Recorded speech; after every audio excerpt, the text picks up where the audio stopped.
వచ్చింది. ప్రధానంగా మత్స్యకారులకు ఆటంకం ఏ విధంగా ఉందంటే ఆ వంతెన పురాతనం కావడం వల్ల అది సముద్రం నుండి బ్యాక్ వాటర్ వెనక్కి వచ్చేది కాలువకి వంతెన కట్టడం జరిగింది. ఈ వంతెన ద్వారా అనేక పోర్టు సంబంధించిన లారీలు లోడ్లు అన్ని వెళ్తా ఉంటాయి. దాని మీద నుండి మత్స్యకారులు కింద నుంచి చిన్న చిన్న నామల్లాంటి మాత్రమే దాని నుంచి లోపలికి నుంచి అటువైపు వెళ్తాయి. బోట్లు ఎటువంటివి కూడా వెళ్ళడానికి అవకాశం లేదు. సముద్రం పొంగినప్పుడు ఆ పడవ కూడా వెళ్లే ప్లేస్ కూడా లేకుండా అయింది. ఇటీవల రాష్ట్ర వ్యాప్తంగా సంచలనం సృష్టించిన ముంతా తుఫాన్ ఏదైతే ఉందో ఈ తుఫానుకి అలలు పెరిగి వాటర్ వచ్చి మొత్తం వంతెనంతా మూసుకుపోయింది.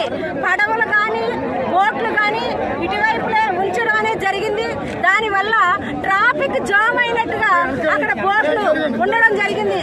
దానివల్ల బోటు కట్టుకోవడానికి చోటు లేక జగన్నాథపురం వంతెనకి తీసుకెళ్ళడానికి కళాశాలుగా ఉన్న సాయిరాం ఎవరైతే ఉన్నారో వాళ్ళ 7గురు ఆ బోటును తీసుకెళ్ళడానికి ప్రయత్నం చేశారు. అది సముద్రం లోపల కూడా కాదు, ఒడ్డున నుంచే తీసుకెళ్తున్నారు. కానీ అలలకు తట్టుకోలేక ఆ సాయిరాం 23 సంవత్సరాల వయసు సాయిరాము సముద్రంలో మునిగిపోయాడు. బాడీ కూడా ఈ రోజే బయటకు వచ్చింది. చాలా బాధాకరమైన విషయం. ఈ రోజు ఆ వంతెన నిర్మాణం చేయాలని ఇంత ఎత్తున చేయడానికి కారణం ఏంటంటే ఇప్పటికే 50 మంది మరణాలైనవి. ఇప్పుడే సిఐ గారు కూడా మాట్లాడుతూ చెప్తున్నారు.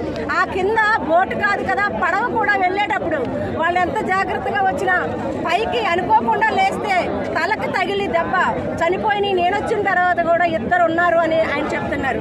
ఈ ఉద్యమం ఎవరు కొండబాబు గారికి వ్యతిరేకంగా కాదు, లేదా ఇంకొకరికి వ్యతిరేకంగా కాదు.